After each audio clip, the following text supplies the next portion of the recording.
Start first by giving all praises and glories unto Yahweh, Ba'ashem, Yahushai. Double honor to the elder apostles at Great Millstone who rule well.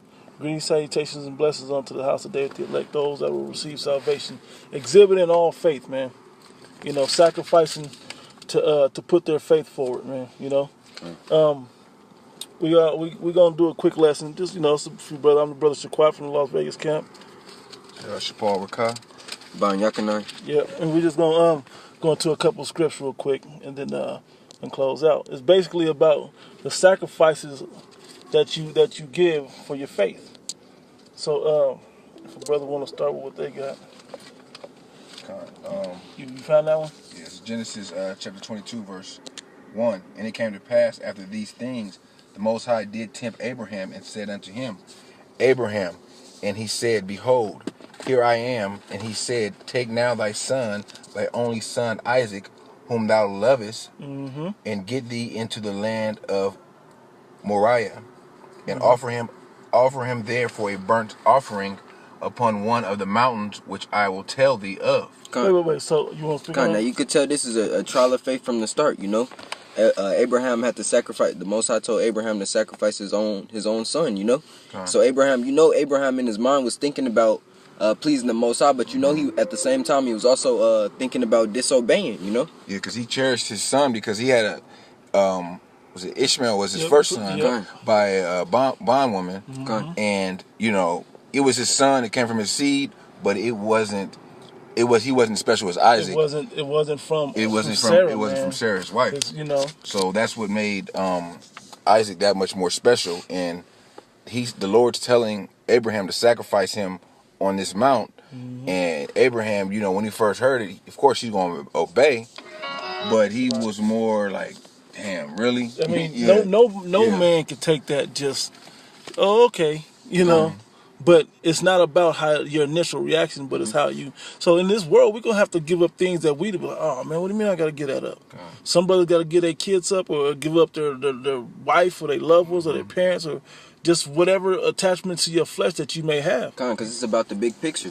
When Yahweh Ba'ashem Yahushai puts the spirit on you to realize that you're an Israelite and to come back to the customs that we once had, you got to put off all the pleasures also, because that goes on with the law. You grew up eating the pork, you grew up celebrating the holidays. You thinking that those times that you're around your family are good, but unknowingly you basically disappointing the Most High, That's right. So you got to put off those things when you come inside the truth. You got to realize that the things of the spirit, those are what you should fulfill first.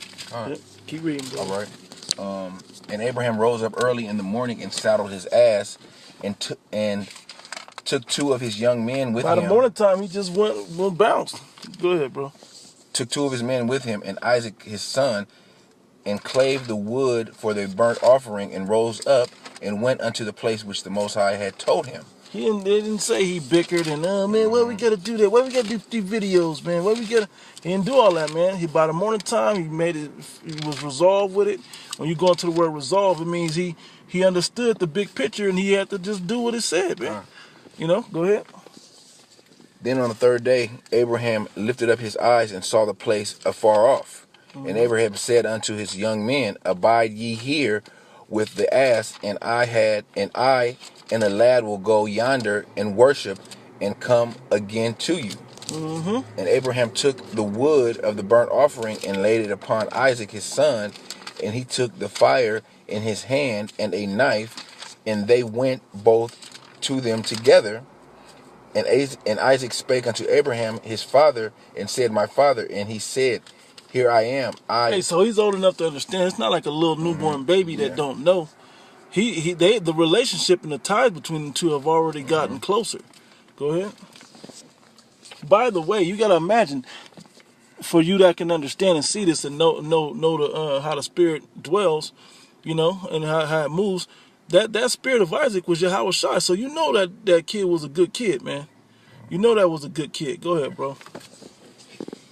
For my father, and he said, Here I am, my son. And he said, Behold, the fire and the wood, but where where is the lamb for a burnt offering? Yeah, hey, wait! I see you about to give a sacrifice to the Lord, but where's the offering? He didn't know that he was the Right, right. offering. He didn't know, but Abraham did know, and he's still up there.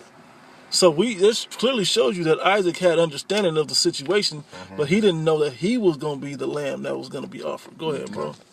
And Abraham said, "My son, the Most High will provide himself a lamb for a burnt offering." So they went both.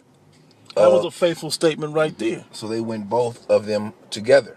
And they came to the place which the Most High had told him of, and Abraham built an altar Hey, there. let me say it like this, man. You got to truly believe in this thing, man. You can't be like, oh, yeah, I'm a Hebrew Israelite from the tribe of Judah, whatever, Issachar, wherever tribe you're from. You know, and I know the Lord is going to do this, and we out there teaching these prophecies, but you got to truly set your life up to understand that you believe this thing. That plan B is to make plan A work, and plan A is to do the will of the Heavenly Father, man. Okay.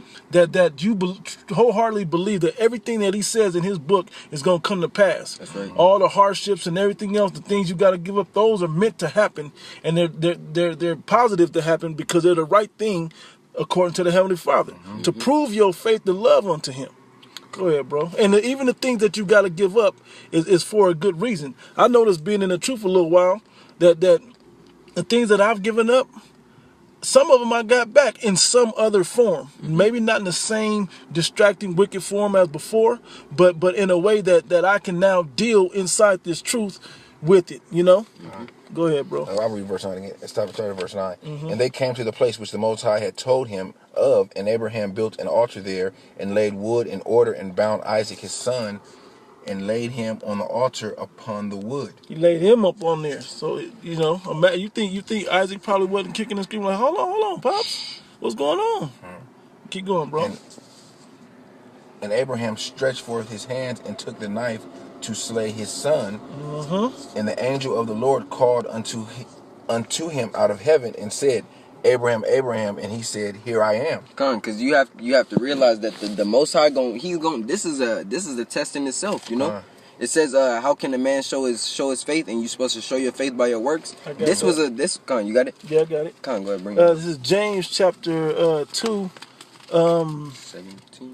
Yeah, I'm gonna start at 17. It said, even so faith, if it hath not works, is dead, being alone. Go on.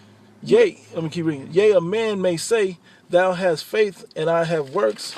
Show me thy faith without thy works, and I will show thee my faith by my works. Con, he's showing you his faith by his works, and how is that? You can't, to say you have faith, you have to show the work that you put out. You know, us telling you that we have faith, we're showing it. We're not only saying it, but we're showing it. We out there on the highways and hedges. Abraham's trial of faith was to give his son unto a sacrifice unto the Most High, you know?